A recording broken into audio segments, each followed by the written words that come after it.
Қайырлы күн баршаңызға, каналыма қош келдіңіздер. Бүгін сіздерге пайдалы әрі өте дәмді болып шығатын бауыр тортының рецептімен бөлісетін боламын. Ең бірінші бауырымызды жуамызды ет тартқыштан өткізіп алатын боламыз.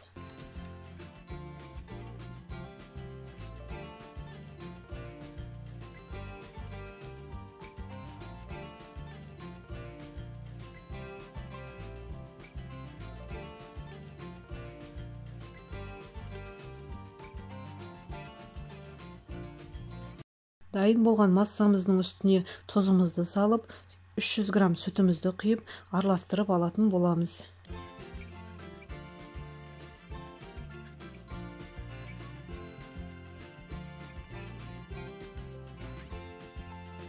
Араласқан массамыздың үстіне 4 жұмыртқа салып, тағы да араластырып алатын боламыз.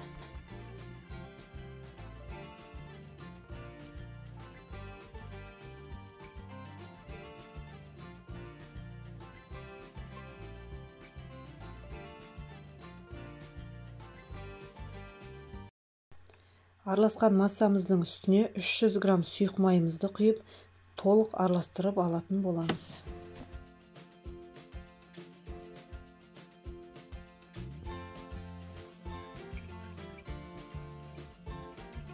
Екі жүз грамм ұнымызды 3-ке бөліп араластыратын боламыз.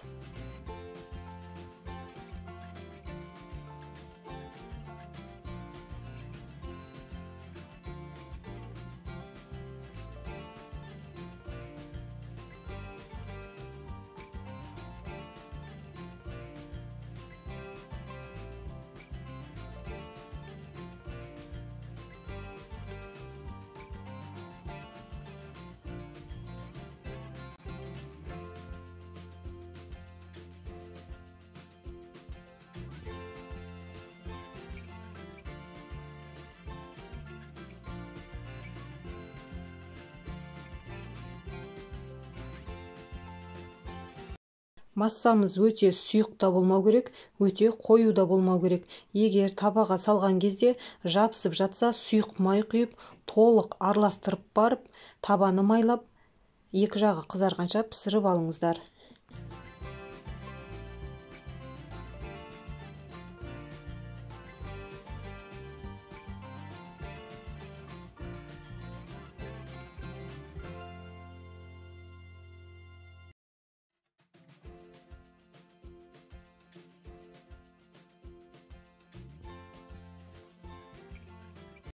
Дайын болған массамызды араластыра отырып, қызып тұрған пеште табамызды майлап, видеодағыдай салсаңыздар болады.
Егер жасап көрмеген болсаңыздар, жасап көріңіздер. Бір жасағаннан шығады, пайдалы, өте дәмді, дастарханның сәнін келтіретін бауырдан жасалған торт.